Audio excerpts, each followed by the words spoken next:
Hey everybody, it's Doug Schauf with the Make Maine Your Home team over at RE/MAX Oceanside. In this week's episode, we're going to talk about something different. We're going to talk about moving out of Maine.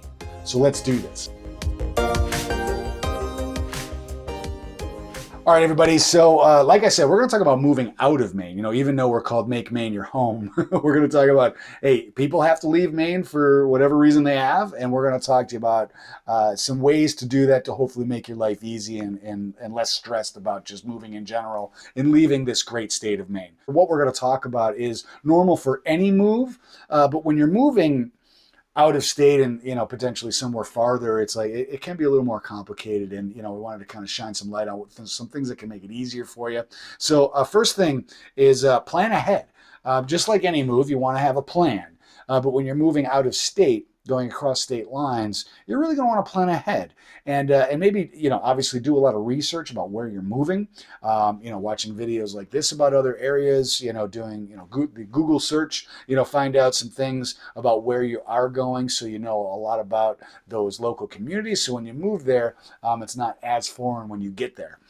So definitely plan ahead and have a plan. Try to stick to it and research where you're going, and then find a good moving company. In any area, there's lots of great local movers out there. We could certainly recommend a few, but when you're moving a distance, you're going to want to make sure you do some really good research and find a good moving company. We always recommend the bigger companies for moving state lines. They have bigger equipment, bigger trucks, more space. There's a lot of fraud in the moving industry. And a lot of scams. So you want to make sure that you're working with a reputable company, especially moving a distance. And we definitely recommend the bigger companies, the bigger van lines that can support going that far and support all of your stuff. Because oftentimes when you're moving a distance, you might need to store your belongings for a certain amount of time. Might be just a couple days, might be even longer. And a lot of these moving companies can do that for you. So it's kind of like a one-stop shop. So we recommend that you make sure you find exactly what you need.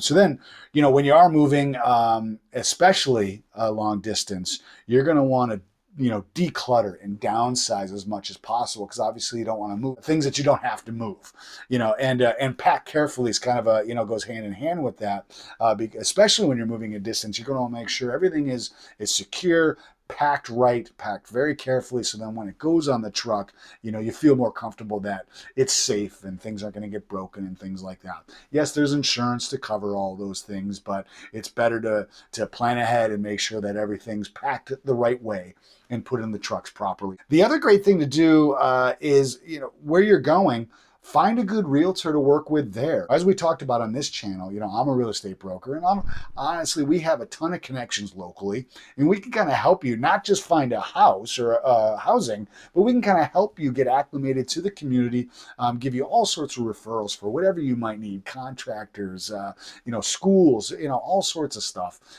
Real estate brokers can help you out with. So I highly recommend reaching out to a real estate broker in the area that you're moving. And even better, if you reach out to us, being part of RE/MAX and some other organizations, we have access to real estate brokers that do a great job all over the world. So we're happy to pair you up with somebody that can help you out in any area that you're moving. So feel free to reach out to us as well, and we can help you out with that. Now, these last couple things is, first, I say goodbye to everybody. Make sure you reach out to everybody. Maybe even make a list of hey, who's important to me, who do you do business with, things like that. Make sure that you're saying goodbye to everybody, shutting down any services that you're not going to use here anymore. Have a big party. And enjoy the process. Try not to get too stressed out. And that's where the planning, number one, the planning comes into place. If you have a good plan and you're following the plan, it reduces the stress. So when it does come time to leave, you can enjoy saying goodbye to everybody, have a party, do whatever you want to do, and enjoy the process of moving and going to a new place. So we don't want to see you leave Maine, but if you have to leave Maine, hopefully this information has helped you out. And if you need anything, please feel free to reach out to us. We're happy to help out in any way. Comment below if you have any comments. And remember, if you make Maine your home, you don't have to do it alone.